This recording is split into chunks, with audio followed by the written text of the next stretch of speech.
آج کی جو ماڈرن میڈیکل سائنس ہے اس نے ریسرچ کی کہ مسکرانے سے کیا ہوتا ہے، یہ مسکرانا کیا ہے۔ جب اس پہ ریسرچ ہوئی تو سائنس نے بتایا جب انسان کسی کو دیکھ کے مسکراتا ہے تو اس کے برین سے 4 ہارمون پیدا ہوتے ہیں، ایک کو ڈوپامن کہتے ہیں، ایک کو آکسیٹوسن کہتے ہیں، ایک کو انڈورفن کہتے ہیں، ایک کو سیروٹونین کہتے ہیں۔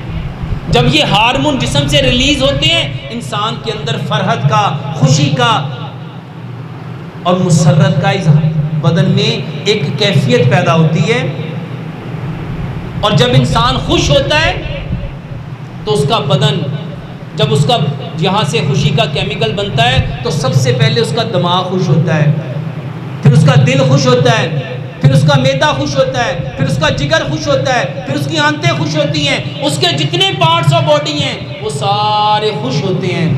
اور یہ خوشی کب ملتی ہے؟ جب ہم اپنے بھائی کو مسکرا کے ملتے ہیں۔ یہ بتانے والے کون؟ پیارے پیغمبر جناب محمد صلی اللہ علیہ وآلہ وسلم۔ نبی صلی اللہ علیہ وآلہ وسلم سے محبت کا تقاضا یہ تھا کہ آج ہم بھی اپنے گھروں میں ایک دوسرے کو کیسے ملتے؟ مسکراتے ہوئے ملتے، تاکہ ہمیں خوشی کا احساس ہوتا، فرحت کا احساس ہوتا، مسرت کا احساس ہوتا، شادمانی کا احساس ہوتا۔ اور آج باقاعدہ دنیا میں لافنگ لیبس بن گئے، لافنگ سینٹرز بن گئے، اور آج باقاعدہ دنیا میں لافنگ ڈے منایا جاتا ہے۔ بتانے والے کون؟ پیارے پیغمبر جناب محمد صلی اللہ علیہ وآلہ وسلم۔ اور آج عمل کرنے والے کون؟ نبی صلی اللہ علیہ وآلہ وسلم سے محبت کا جو اظہار تھا، جو محبت کے تقاضے تھے وہ کیا تھے؟ جن باتوں کو نبی صلی اللہ علیہ وآلہ وسلم نے ہمیں کرنے کا حکم دیا اس کو کرنا، اور جس سے منع کیا تھا اس سے باز آ جانا۔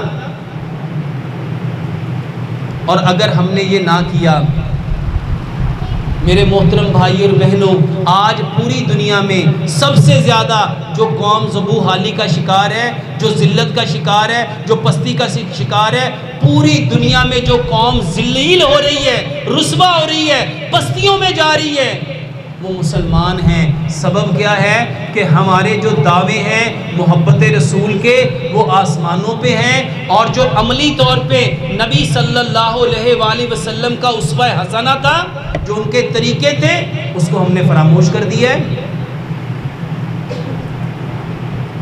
ہم اس وقت تک مومن نہیں ہو سکتے جب تک ہمارا ایمان مکمل نہیں ہو سکتا، جب تک ہمارے دل میں نبی صلی اللہ علیہ وآلہ وسلم کی محبت اپنی جان سے زیادہ، اپنے مال سے زیادہ، اپنے ماں باپ سے زیادہ، اپنے بہن بھائیوں سے زیادہ، اپنے بیوی بچوں سے زیادہ، جب تک وہ جائیدادیں، وہ چیزیں جس کو لینے کے لیے ہم نے پوری زندگی لگا دی، جب تک ان ساری چیزوں سے زیادہ ہم پیارے پیغمبر جناب محمد صلی اللہ علیہ وآلہ وسلم سے محبت نہیں کریں گے، میرے محترم بھائی اور بہنوں، ہم مومن ہو سکتے نہیں ہے، ہمارا ایمان کامل ہو سکتا نہیں ہے۔ آج ہمارے ذلیل ہونے کے پیچھے، رسوا ہونے کے پیچھے، ہماری پستیوں کے پیچھے، ہماری ناکامیوں کے پیچھے، ہماری رسوائیوں کے پیچھے جو سب سے بڑا فیکٹر ہے وہ یہ ہے کہ ہم نے پیارے پیغمبر جناب محمد صلی اللہ علیہ وآلہ وسلم کی زندگی کو،